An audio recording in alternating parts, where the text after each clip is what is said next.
Hi, this is Christine Tully, Senior Writing Coach with Defend and Publish, and welcome to episode 8, Send an Email. So in February, we talked about joyful academic writing and starting to love your writing process. And all of the episodes that we've had so far this month have really focused on different ways that you might love your writing. So it might mean trying some technology tools.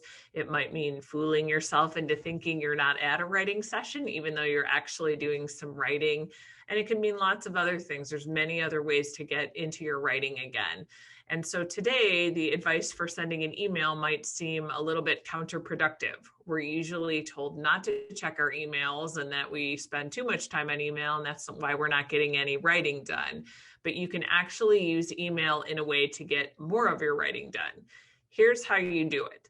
One of the best ways that we collaborate as scholars is actually through email. So for many collaborative projects, for many different conference presentations and things like that, you might be talking with your collaborators via email. You might be exchanging ideas in some way, doing it that way. And one of the ways that you can actually use email to push your writing forward is to write an email out to somebody that would be interested in the writing project that you're working on. And so there are a couple ways that you can go about this. One good choice for the recipient of that email might be someone that you know is also working on a writing project of their own. And what you'll do is you'll send an email to that person and ask them how it's going and, how their research is coming along, a nice newsy, information email. And then you'll tell them about your project and let them know and say, this is my major argument. These are some of the things that I'm struggling with. Depending on how well you know the recipient, you could tell them, where you're stuck. So you might say something like, I'm really wondering about this methodological problem, or I'm not sure how to frame this one piece of literature, or whatever the issue is. And in that email, you can then ultimately say, if you want, I'd love to hear about how your writing's going. And if you have anything that you might be able to contribute to mine, or have any suggestions about any things that I shared here, that would be very welcome. Look forward to catching up, and then go ahead and send it. And that does a couple of things for you. One, even if they never respond to that email, you've actually done some writing, because that kind of focused writing to an audience, writing about your scholarship, forces you to narrow and get very concrete about whatever your argument is, but also whatever the issue is with your writing that you're trying to explain to somebody else so they can help you. So this person may not write you back. I mean, I'm not saying that they will, but if you have that piece of writing, you can definitely copy and paste it out of your email and put that into your own writing. So maybe you actually wrote in that email a better paragraph explaining your project than the one that's actually already sitting in your project.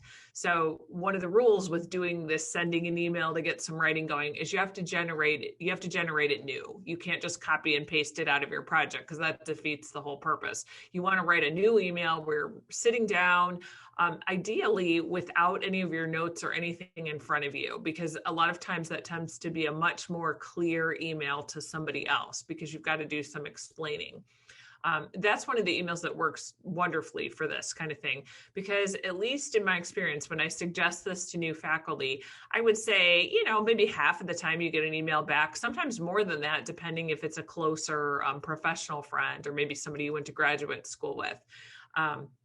And then what you can do with that feedback is a couple of things. Sometimes you'll get actually a really good sense of direction about how to move forward. Maybe they'll suggest a technique you haven't thought of, or a different source that you need to look at. Or they might say, it doesn't really make sense to me why you've got those 3 things in that order. Could you reorder them? But in any event, just talking about it helps stretch your brain a little bit, but also allows you to get some possible feedback. That's just sort of the bonus.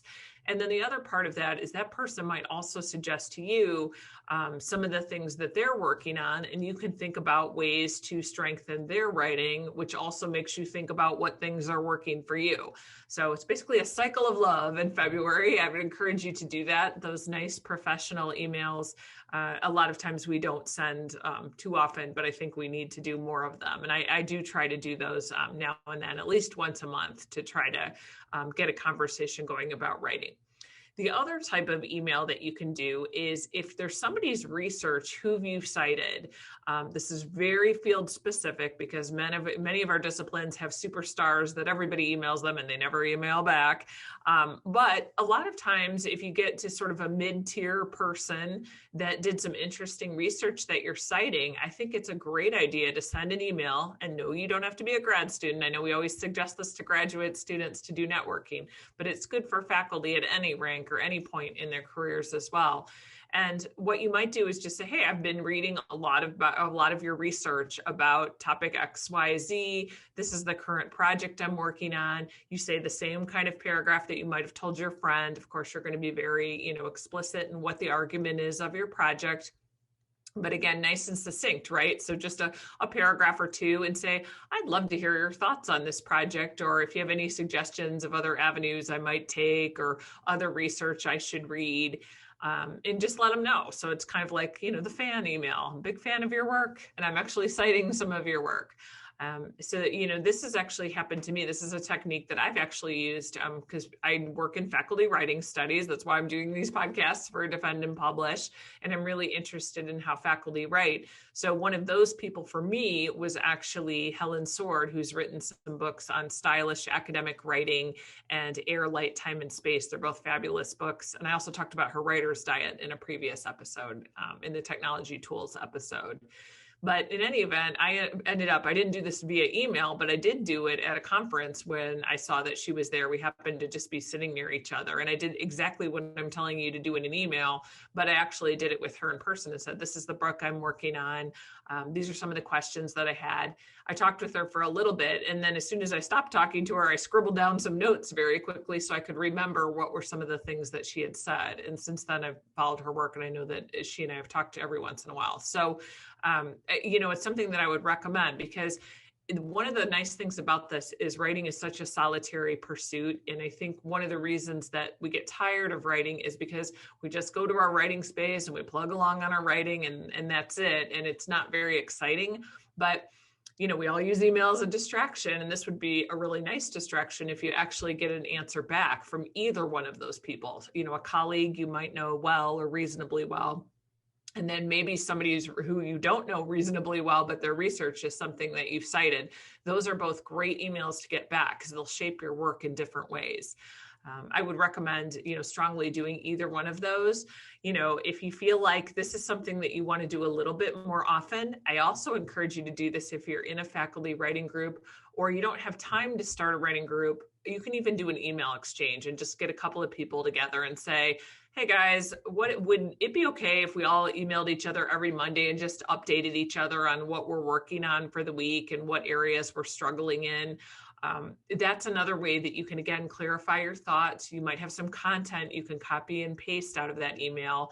And again, you'll also get some feedback from writing. So this is a little bit different from a writer's group where somebody's actually commenting on your writing. In an email, we're all very used to responding to emails. So this shouldn't take very much time for somebody else to just look at what you said, pop a couple of suggestions in there, send them back, and hopefully give you some momentum to keep writing. And then, of course, in the spirit of professional courtesy, you do the same, read what they said, give them a couple suggestions, and send it back. So I know probably a lot of people are not going to be real happy with me right now because I'm clogging everybody's email boxes, but this is a technique that I think works really, really well if you don't abuse it and overuse it. I think it's a great one to try. So happy writing this week, and I hope it works out. Don't forget to send an email. Hi, everyone. I just wanted to point out a couple of resources that are available on the Defend and Publish website that you may or may not be aware of. All of these resources are free. First of all, and I'm going to share my screen so you can actually see what we have to offer for you. If you go to defendandpublish.com, and if you scroll down just a little bit past these fun people, if you go down to Let's Work Together, We are offering 30-minute free consultations where you can get some information and help about your project. You just have to click the click to schedule button, no strings attached, and you can try it out and see if you like working with a writing coach. So whether you want to work with a coach or not, I think it's a great opportunity. And especially if you have a concrete problem you just want to talk through, get a sense of how we work with you. Another resource for you is, of course, all of the podcasts. So if you have not been listening to podcasts or you just came across ours, if you click on our podcast section, hopefully it will load. If you click on the podcast section, you can find all of our episodes available in audio and video. So you can see everything that we've got. You can see all of the tools. There's the video, there's the audio. There's also show notes occasionally. I can't promise they'll be in every single episode, but there are definitely some. So there's some slides. There's some tools that I talked about in a previous episode. And you can catch all of the episodes from the start of January at this link. So defendandpublish.com/podcasts. So I just wanted to point that out. So if you're in the mood to go find some more Defend and Publish content, that's where you find it all. And we look forward to hearing from you.